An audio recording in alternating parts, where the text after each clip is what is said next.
Il y a une question qui est revenue très souvent durant la journée, mais on n'a pas toujours pris les questions. Et je regarde Xavier là-dessus, c'est le Swiss Made. Xavier, vous êtes co-auteur de la charte du Swiss Made, si je peux dire ça comme ça. Ouais. Vous voulez nous dire quelque chose?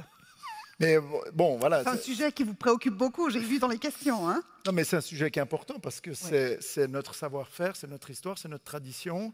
Je ne peux pas comprendre qu'on aille, mais même pour de la communication, je vais être provoquant, je ne comprends pas qu'une maison horlogère aille demander à une agence à Los Angeles de parler d'une région suisse avec son horlogerie. C'est tout un ressenti, c'est toute une tradition. Je dirais à un moment donné, on a des talents extraordinaires en Suisse. Et vraiment, moi, tout ce que je fais, c'est fait en Suisse. Ce que vous avez vu derrière, il n'y a rien qui est fait, sauf certaines petites cartes électroniques en Asie. Mais on a un talent absolument extraordinaire et je ne peux pas entendre qu'on puisse aller voir ailleurs et qu'on défende un Swiss Made en disant c'est un produit suisse, regardez comme on est fort, etc. Puis d'aller demander aux autres derrière. Et c'est pour ça que je me moque quand j'appelle ma région la Romanelle Valley. Par rapport à la Silicon Valley, il faudrait qu'on soit comme ça, petit, il faut se plier, il faut presque se coucher. Non, il faut être debout. Moi, les premières fois que j'allais à New York, si j'avais pu me mettre sous le trottoir, tellement j'étais écrasé en tant que petit Suisse. Et puis, avec le temps, avec les projets qui ont été faits, non, je crois qu'on n'a pas besoin d'être prétentieux non plus, mais on ne l'est pas par une histoire qui est donnée. Mais à un moment donné, on doit défendre notre savoir, nos régions, les gens qui se battent, les gens qui mouillent leur chemise, et que ça demande des efforts, et que ceux qui ne le font pas, il faut qu'ils fassent partie d'un autre club.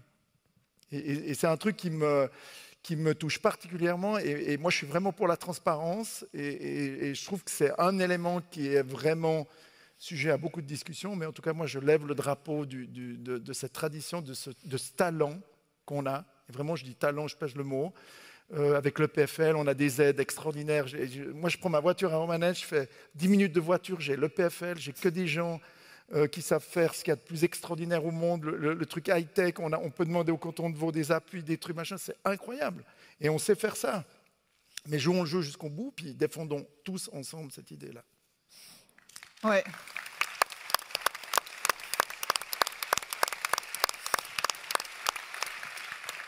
Vous voulez réagir, François? Ça vibre, ça résonne? Bah non, moi je suis allumé. Hein. Mais quand tu parles de transparence, je suis obligé. Parce que ce matin, on disait, est-ce que j'ai le droit de tout dire? Je n'ai pas le droit de tout dire, bien évidemment. Mais quand on parle de transparence, moi, je vais demander de manière officielle, publique, que les gens, dans le futur, ceux qui nous regardent, ceux qui ont entendu parler d'aujourd'hui, poussent les marques très, très loin à leur demander où est fait quoi et comment. Ah, bien sûr. Parce que là, il y a du travail. Hein. Il y a du job. Sujet tabou.